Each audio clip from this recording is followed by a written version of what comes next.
Hi అందరికీ welcome to గాన్వితా family. ఈరోజు మనం ఇంట్లోనే చికెన్ ఫ్రైడ్ రైస్ చాలా టేస్టీగా చాలా సింపుల్గా ఎలా చేయాలో చూద్దాం. ముందుగా మనకి కావలసిన వెజిటేబుల్స్ చికెన్ కట్ చేసి పక్కన పెట్టుకుందాం. ముందుగా ఒక పాన్ తీసుకొని ఆ పాన్ వేడెక్కిన తర్వాత కొద్దిగా నూనె వేసుకోవాలి. నూనె హీట్ అయిన తర్వాత మనం ముందుగా కట్ చేసి పెట్టుకున్న ఆనియన్స్ వేసుకోవాలి.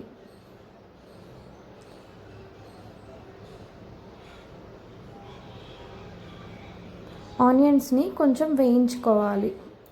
ఆనియన్స్ వేగిపోయిన తర్వాత మన దగ్గర 3 ఎగ్స్ ఉంటే 3 అయినా 4 అయినా ఎగ్స్ కొట్టి వేసుకోవాలి. నా దగ్గర ఒకటి మాత్రమే ఉంది, అందుకే ఒకటి వేసుకున్నాను. ఆ తర్వాత దాన్ని మంచిగా టాస్ చేసుకోవాలి. దాంట్లో కొంచెం పసుపు కూడా వేసుకొని టాస్ చేసుకొని తర్వాత చికెన్ యాడ్ చేసుకోవాలి.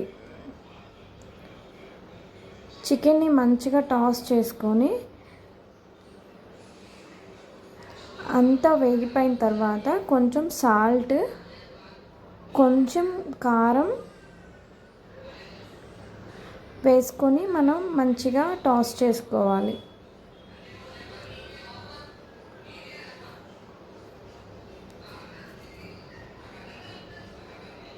దాంట్లో కొంచెం సోయా సాస్,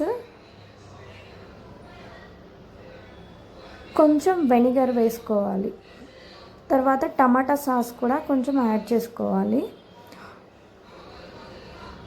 ఎక్కువ వేసుకోవద్దు, ఎక్కువ వేసుకుంటే టేస్ట్ అనేది చేంజ్ అయిపోతుంది. కొంచెం కొంచెం యాడ్ చేసుకుంటే టేస్టీగా ఉంటుంది. దాన్ని మంచిగా టాస్ చేసుకొని దాంట్లో కొంచెం ధనియాల పొడి వేసుకోవాలి.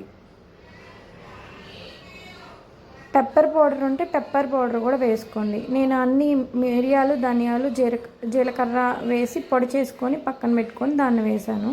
కొంచెం కొత్తిమీర వేసుకోండి. ఆ తర్వాత టాస్ చేసుకొని మనం ముందుగా పెట్టుకున్న రైస్ని వేసుకోండి. వేసుకొని మంచిగా కలుపుకొని మొత్తం దానికి అంతా పట్టేలాగా కారం అన్నీ మంచిగా మిక్స్ చేసుకోవాలి. కొంచెం ధనియాల పొడి యాడ్ చేసుకొని ఒకసారి టాస్ చేసుకోండి.